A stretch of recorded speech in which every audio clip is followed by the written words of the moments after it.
Good afternoon, dear students. We were discussing about the basic geometrical ideas. Now, let me tell you about our next problem. You have to find the maximum and minimum number of points of intersection of four lines in a plane. You can recall in the previous problem we have discussed about three lines in a plane. Now in this problem we have to tell the maximum and minimum number of points of intersection of four lines in a plane. Now let me draw the lines. One line, two line and three line. Now you can see that this is the same figure which we have drawn in the previous problem. But now here the lines are 4 and you have to find the maximum number of points. For it, you will draw the fourth line in such a manner that it will intersect all the three lines. So how is it possible? Let me start from this line. 1, 2, 3. Now this line is able to intersect all the three lines. Let me name the lines L, M, N, P. So these are the four lines whose point of intersection are 1, 2, 3, 4, 5, 6. So in maximum we get 6 points of intersection. So maximum points is equal to 6. Now for the minimum points, the problem is similar as for the 3 points.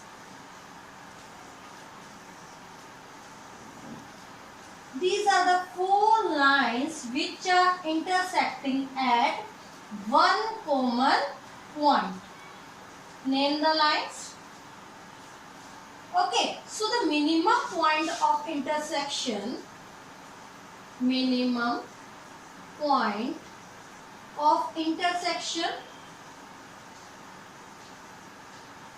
is equal to 1. In this problem, we are having that the lines P, Q, R are concurrent. These lines are concurrent. Also lines P, R and S are concurrent. Draw a figure that states whether lines P, Q, R and S are concurrent or not. I told you what are concurrent lines. 3 or more lines intersecting at one point are called concurrent lines. That's why they have given 3 lines P, Q, R. So the lines P, Q, R are concurrent. Let me draw the lines. These are the 3 concurrent lines. So what is given here that P, Q, R are concurrent and also P, R, S are concurrent. First of all, I have drawn the line P, Q, R. Okay. Now you have to draw a line S such that P, it is concurrent with P and R. So the only possibility is that S will also pass through the intersection point of P and R. Okay, I am repeating once again. First of all, I draw 3 lines named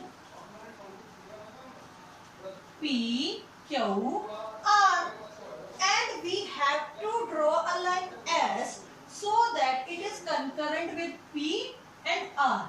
So the only possibility is that it pass through the point of intersection of P and R. So S will be this one. So S is also concurrent to Q.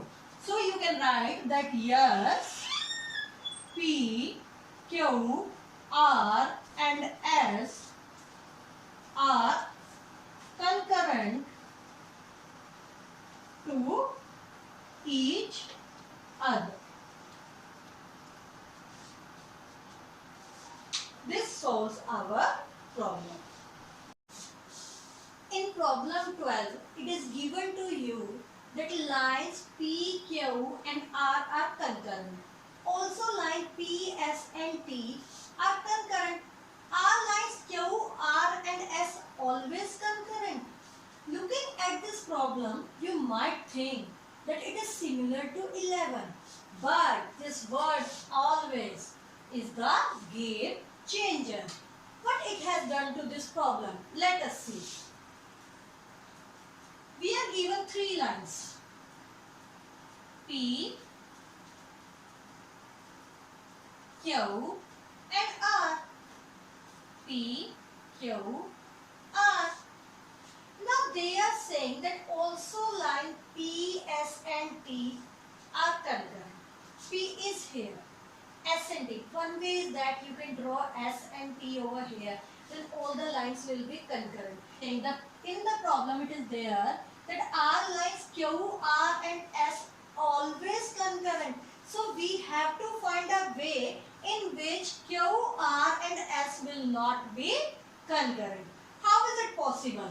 It is possible if we extend this line P. Because only one line is given in common. See, P is given in common. P, P, S and T, Q and R are different. So, I extend the line P and draw S and T over here. S, T. Now you can see that P, Q, R are concurrent. P, S, T are concurrent. But Q, R and S are not concurrent. So the only possibility that Q, R and S are concurrent if we draw the lines over here. But if we extend P further and draw S and T, so then it is not concurrent. So we can say that lines Q, R and S are not always concurrent. Is that clear? The game changer is always, because we have to find the ways in which our Q, R, S are not concurrent. That's why I have drawn S and T over there.